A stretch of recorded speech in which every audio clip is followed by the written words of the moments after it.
इराणवर जो हल्ला केलेला आहे त्याचा भारतीय कम्युनिस्ट पक्षातर्फे आम्ही तीव्र असा निषेध करतो। एका सार्वभौम देशावर अमेरिकेनं या अलीकडच्या काळामध्ये केलेला दुसरा हल्ला आहे। व्हेनेझुएलावर देखील अशाच प्रकारे हल्ला करून त्यांच्या पंतप्रधानांना पळवून नेण्याची भ्याड कृती ट्रम्प प्रशासनाने केली आहे। ट्रम्प हा स्वतःला जगाचा फौजदार समजत आहे आणि त्या अनुषंगानं सार्वभौम देश आपले गुलाम आहेत अशा प्रकारची वृत्ती ट्रम्प प्रशासनाची आहे, त्याचा आम्ही तीव्र निषेध करत आहोत। हा हल्ला फक्त खोमेनीला मारून तिथं लोकशाही प्रस्थापित आम्हाला करायची आहे असं वरकरणी जरी ते म्हणत असले तरी त्यांना त्यांचं भावलं सरकार त्या ठिकाणी आणायचं आहे आणि संपूर्ण तेलावर आखाती देशातल्या संपूर्ण तेलावर त्यांना नियंत्रण मिळवायचं आहे। या युद्धामध्ये भारत सरकारची जी भूमिका आहे ती आपल्या परराष्ट्र धोरणाला साजेशी नाही, संपूर्ण देशवासियांनी खालीमान घालावी अशी आहे। इराण हा आपला परंपरागत मित्र आहे। जेव्हा जेव्हा भारतावर संकट आलं, युरोपमध्ये काश्मीरच्या प्रश्नामध्ये संपूर्ण जग भारताच्या विरोधात असताना, सर्व आखाती देश भारताच्या विरोधामध्ये असताना भारताच्या बाजूची भूमिका घेण्याचं काम इराणनं केलेलं आहे। परंतु आपले जे मित्र आहेत ते आपल्यापासून तोडण्याचं काम मागचा जो अमेरिका भारत व्यापार करार झालेला आहे त्याच्या माध्यमातून केलेलं आहे। इराण आपल्याला स्वस्तात तेल विकतो, अमेरिका सांगतो इराणकडनं तेल घेऊ नका।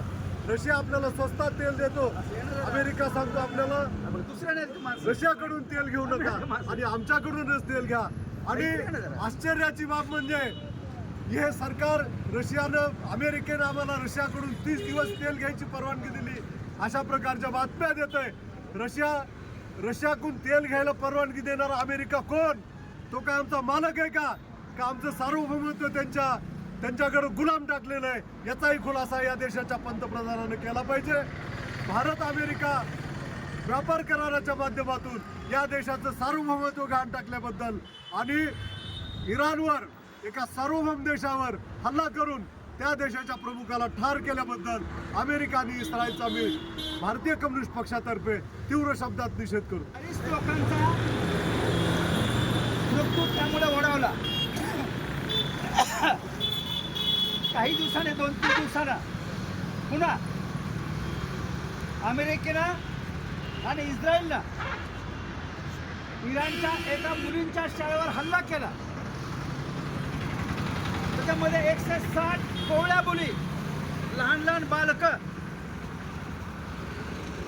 यांचा मृत्यू झाला।